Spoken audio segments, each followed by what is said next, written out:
오늘은 에스더서에 대해서 공부해 보겠습니다. 에스더라는 이름은 이 책에 등장하는 주인공인 그 에스더의 이름을 따서 지어진 이름입니다. 어, 에스더라는 말은 페르시아 말로 별이라는 뜻을 가지고 있습니다. 사실 이 에스더서의 여주인공인 에스더의 본명은 에스더가 아닙니다. 그는 히브리인으로서 하다사라는 이름을 가진 여인입니다. 아마도 이 에스더라는 이름은 그의 삼촌인 이 모르드게가 지어준 것으로 추정됩니다. 우리가 본서에서도 보듯 이 에스더가 나중에 여왕으로 이렇게 간택되게 되죠. 그 과정 속에서 모르드게가 이 하다사의 이름을 에스더로 지은 것 같고, 아마도 그 이유는 이 에스더가, 이 하다사가 이 히브리인이라는 어떤 이유 때문에 거기에 왕비로 간택되는데 불이익을 당하지 않도록 하기 위한 조치가 아니었을까라고 생각이 듭니다. 이 에스더라는 이름 때문에 이 책의 저자가 에스더가 아닐까라고 생각하시는 분들이 많습니다. 그러나 이 책의 저자는 누구인지 알려지지 않고 있습니다. 어떤 이는 에스라가 이 내용을 기록하지 않았을까라고 보는 분도 있지만 또 분명하지는 않고요. 또 유대 전승에 의하면 이 책의 또 한 명의 주인공이라고 할 수 있는 이 모르드게가 이 에스더서를 기록했을 것이다라고 보는 견해도 있습니다. 다들 뭐 그렇게 볼 수 있는 여지는 있지만 분명한 것은 이 책의 저자가 누군지는 분명하지 않다는 거죠. 시대적 배경은 이렇습니다. 본문에서도 나오듯 이 아하수에로 왕이 통치하던 그 시기에 일어난 사건입니다. 이 시기가 언제고 하냐면 1차 포로 기한이 있고 나서 스룹바벨을 통해서 1차 포로 기한이 있었죠. 고레스가 식민지 백성들, 포로로 끌려왔던 백성들이 다시 본국으로 돌아가도 좋다라는 칙령을 내리고 나서 스룹바벨에 의해서 1차 유대인들이 예루살렘으로 돌아가게 됩니다. 그리고 2차로 우리가 보는 것처럼 한 80년 후에 에스라에 의해서 2차 포로 기한이 있게 되죠. 그 사이에 1차 포로 기한과 2차 포로 기한 사이에 바벨론에 남아 있었던, 나중에 이제 페르시아죠. 이 페르시아에 남아 있었던 유대인들에게서 일어난 일입니다. 그러니까 그 시대적 배경은 1차와 2차 포로 기간 사이고, 그 당시 집권했던 왕이 이 아하수에로 왕입니다. 이 아하수에로 왕은 세계사적으로는 크세르크세스라고도 알려진 인물입니다. 우리가 흔히 잘 아는 영화 300의 주인공으로 등장하는 왕이죠. 그 시대적 배경을 가지고 이 사건이 일어나고 있습니다. 우리가 아는 것처럼 이 바벨론의 포로로 끌려왔던 사람들이 다 돌아간 건 아니죠. 일부가 돌아갔고 여전히 많은 사람들은 페르시아에 남아 있었습니다. 그 남아 있는 동안에 2차 포로 기한이 있기 전에 이 페르시아에 남아 있었던 유대 백성들 사이에, 이스라엘 백성들 사이에 있었던 일들이 시대적 배경이라고 할 수 있겠죠. 내용은 이렇습니다. 거기 남겨져 있던 백성들이 하만이라는 어떤 사람에 의해서 죽임을 당하게 되는 위기가 일어납니다. 그런데 하나님의 은혜 가운데 모르드게와 에스더가 자신의 민족을 구하기 위해서 나서게 되고, 극적으로 이스라엘 백성들이 구원을 받게 되는 그 이야기를 다루고 있는 것이 에스더서입니다. 기록 목적은 이거예요. 이 책을 기록한 이유가 뭐냐? 하나님께서 이 에스더서를 기록하게 하신 이유는 이런 겁니다. 세상의 박해 속에서도 아무리 세상에 하나님의 백성들을 박해하고 하나님의 백성들을 멸절시키려 한다 할지라도 하나님께서 하나님의 백성들을 지키고 계신다라는 것을 보여주기 위함입니다. 그래서 제목에서도 밝히고 있는 것처럼 어떻게 이 세상 속에서 교회가 멸망하지 않고 박해 속에서도 끝까지 살아남을 수 있는가 하는 것에 대한 그런 원리를 보여주는 이야기라고 볼 수 있겠죠. 내용은 이렇게 구성되어 있습니다. 전체가 10장으로 이루어져 있는데 1장부터 2장 20절까지는 이 본서의 여주인공인 에스더가 왕비로 간택되는 이야기입니다. 그리고 2장 21절부터 3장 15절까지는 하만이라는 사람이 등장하면서 유대인들을 다 멸절시키려는, 유대인들을 다 학살하려는 음모를 꾸미는 이야기입니다. 그것이 두 번째 부분인 3장 15절까지 이어지죠. 그리고 세 번째 4장부터 5장 8절까지는 이런 음모를 모르드게와 에스더가 알게 되고, 이 모르드게가 에스더를 통해서 이 문제에 직접 개입하게 함으로써 에스더가 자신의 민족을 구하기 위해서 직접 왕에게 도움을 구하게 되고, 결국 이 에스더의 활약으로 인해서 백성들이 이렇게 그 위기에서 모면하게 되는 그런 이야기들을 다루고 있습니다. 그리고 5장 9절부터 7장 10절까지는 하만이 유대인들을 죽이려고 이렇게 학살의 계획을 세웠던 하만의 계획이 왕에게 발각되어지게 되고, 결국 하만이 거기서 모르드게를 달아 죽이려고 했었던 그런 처형틀에 자신이 죽게 되는 그런 하만의 몰락 이야기가 그려져 있습니다. 그리고 마지막으로 8장 1절부터 10장 3절까지는 이 하만이 죽고 나서 하만이 왕을 속여서 유대인들을 다 죽이려고 해요 꾸몄던 그 조서가 다시 바뀌면서 이제는 유대인들을 죽이려고 계획했었던 그런 모든 악한 자들이 오히려 죽임을 당하고 심판을 당하는 그런 새로운 조서가 이 페르시아 사회에 내려지게 됩니다. 그럼으로써 유대인들이 극적으로 구원을 얻게 되고, 유대인들이 그 날을 기념하면서 불임절이라는 그런 새로운 절기를 만들게 되는, 그리고 마지막으로 여기에 또 한 명의 주인공이요 영웅이라고 할 수 있는 이 모르드게가 왕의 다음가는, 즉 총리가 되는 그런 이야기로 막을 내리게 됩니다. 이 에스더서는 읽어보면 아주 흥미진진하죠. 재밌는 것은 이 에스더서를 읽어보면 하나님이라는 단어가 한마디도 나오지 않습니다.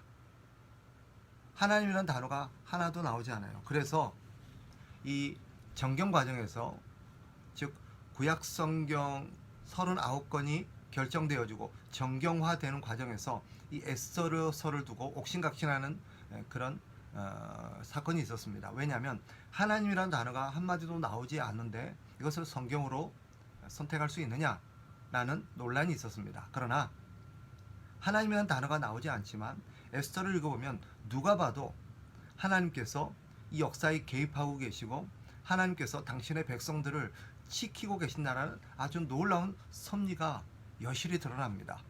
그래서 이 에스더서를 읽으면 사실은 하나님께서 어떻게 우리의 역사 가운데 극적으로 일하고 계시는가를 잘 보게 해주는 그런 놀라운 그런 내용이 되죠.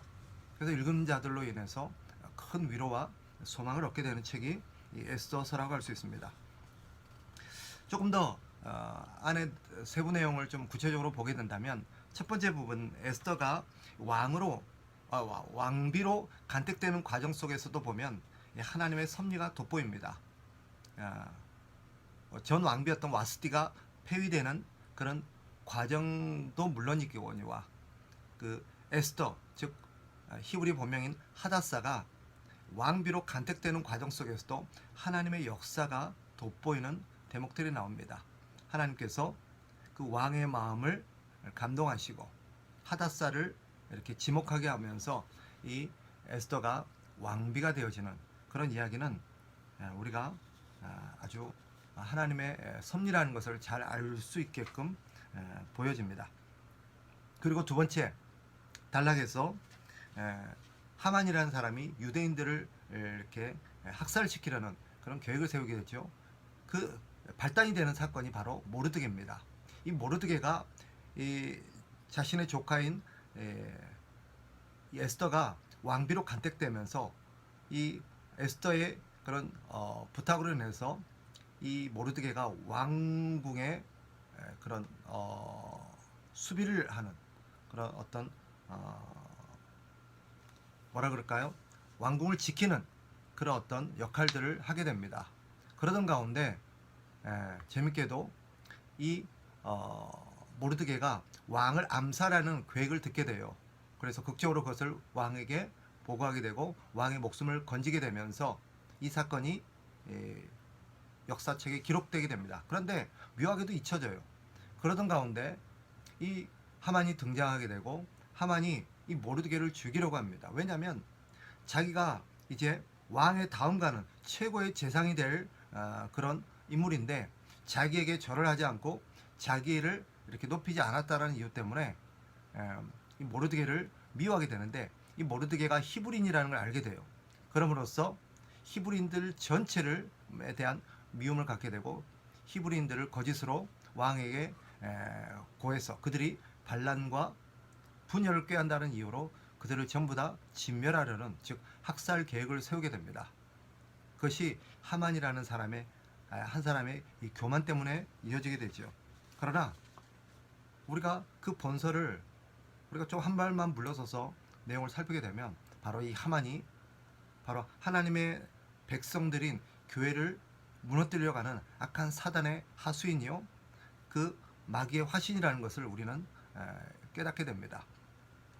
바로 유대인들을 학살하려고 했었던 이 하만은 곧 오늘날 교회를 무너뜨리려고 하는 이 사단의 어떤 모습을 우리에게 잘 그려내고 있다라고 봐도 무방하겠습니다. 그런데 이 과정 속에서 세 번째 단락에 보면 이제 모르드게가 이 사실을 에스더에게 알리게 되고 에스더가 이 문제에 대해서 나서게 요청을 합니다. 그러나 본서에서도 기록하고 있는 것처럼 그 당시 왕비가 함부로 왕에게 다가갈 수는 없었습니다. 왜냐하면 본서에서도 나오는 것처럼 왕은 언제나 암살의 어떤 위험에 시달리고 있었습니다. 그래서 왕비조차도 왕이 부르지 않는 가운데 함부로 왕에게 접근하게 되면 왕을 암살하려는 의도를 갖고 있다라고 오해를 받아서 거기서 처형을 당하곤 했습니다. 이 사실을 또 그래서 법으로도 금지가 되어 있었죠. 함부로 왕이 부르지 않는데 왕 앞으로 나갈 수가 없었습니다. 이것을 얘기하면서 모르드게에게 내가 함부로 왕에게 나갈 수 없다라고 왕이 나를 찾지 않는 지가 상당한 시간이 지났다라고 얘기를 합니다. 그때 모르드게가 이 왕비인 에스더에게 아주 중요한 얘기를 합니다. 이것이 이 본서 전체에 하나님의 어떤 그런 암백, 하나님의 포석이 깔려 있었음을 보여주는 중요한 하나의 그런 역할을 하는 문구가 되는데 그게 뭐냐면 이거예요. 네가 왕비가 된 것이 이때를 위함인지 어찌하냐는 거예요. 만약에 네가 하나님께서 너를 이때를 위해서 왕비를 세웠음에도 불구하고 너의 안위를 위해서 하나님의 백성과 하나님을 위해서 나서지 않게 된다면 너는 멸망할 거지만 하나님이 어떤 방식으로든 하나님의 백성들을 구원할 것이다. 하지만 너는 네 한 몸 안위를 위해서 이 일에 나서지 않고 하나님의 뜻에 순종하지 않는다면 너는 거기에 대한 하나님의 심판을 받게 될 것이다 라는 그런 아주 꾸짖음을 하죠. 이때 에스더가 그 얘기를 듣고 다시금 마음을 가다듬고 하나님의 백성들을 위해서 나섭니다. 이때 에스더가 했던 유명한 얘기가 있죠. 죽으면 죽으리라. 그리고 모르드게에게 나를 위해서 기도해달라고 온 백성들이 3일 동안 금식해달라고 요청을 하고 에스더는 죽음의 그런 각오로 왕에게 나서게 됩니다. 그리고 나서 이제 네 번째 단락에 가서 이제 하만의 몰락 이야기가 나오죠. 에스더는 왕에게 잔치를 배설하면서 왕을 기쁘게 하고 왕이 자기를 사랑하게 합니다. 뿐만 아니라 왕이 자기를 사랑함으로써 자기에게 어떤 부탁을 이 왕비가 부탁했을 때 이 왕비의 부탁을 들어주겠노라고 하는 그 약속까지 받아내지요. 이때 울면서 에스더가 왕에게 고합니다. 진실을 고하지요. 자, 악한 하만이 나와 내 민족을 죽이려고 음모를 꾸며서 지금 그런 왕의 조서를 받아놓은 상태라고. 이때 왕이 깜짝 놀라게 되고 진위 여부를 파악해보고 이것이 실제로 하만이 그런 계획을 세워놨다는 것을 알게 됩니다. 결국 하만은 이 사실에 발각되어져서 왕에게 죽임을 당하죠. 그리고 앞서 말씀드린 것처럼 마지막 단락에 오면 이 조서가 다시 바뀝니다. 처음에 왕의 의인이 찍혔던 조서에는 5월 5일 날 모든 이스라엘 백성들이 다 죽임을 당하도록 이렇게 조서가 내려갔는데, 두 번째는 조서에는 이 모르드게를 통해서 이 유대인들을 학살하고 죽이려고 했었던 모든 그런 괴략을 꾸몄던 자들이 오히려 역으로 처형을 당하게 되는 그런 조서가 내려가게 되면서 유대인들이 그 죽음의 날에서 극적으로 구출을 받습니다. 결국 그들은 극적으로 그 죽음에서 하나님의 은혜로 구원받았던 것을 기억하고 기념하기 위해서 한 날을 정하게 되는데, 그날이 부림입니다. 그 이후로 유대인들은 계속해서 그 부림절을 지켜오고 있죠. 이것이 이 에스더서 전체가 그려내고 있는 이야기입니다. 이 사실, 이 에스더서가 우리에게 말하려는 메시지는 분명합니다. 뭐냐? 세상에 우연은 없다라는 거예요. 아무리 우연처럼 보이는 일 같다 할지라도 사실은 하나님의 섭리 아래 있는 필연이라는 것을 이 에스더서가 보여줍니다. 앞서 말씀드린 것처럼 에스더서에는 하나님이라는 단어가 하나도 나오지 않는다 그랬죠. 그럼에도 불구하고 하나님께서 어떻게 그런 이 에스더 사건 가운데 간섭하시고 역사하셔서 섭리해 나가시는가, 이 문제를 해결해 나가시고 하나님의 백성들을 보호하시는가 하는 것을 아주 극적으로 그려내고 있습니다. 그래서 하나님이란 말이 나오지 않지만 누가 봐도 하나님의 역사고 하나님의 섭리라는 것을 인정할 수밖에 없는 그런 사건이 바로 에스더의 사건입니다. 이것을 통해서 하나님께서 우리에게 주시려는 교훈은 명백합니다. 하나님의 백성은 하나님이 지키신다는 거예요.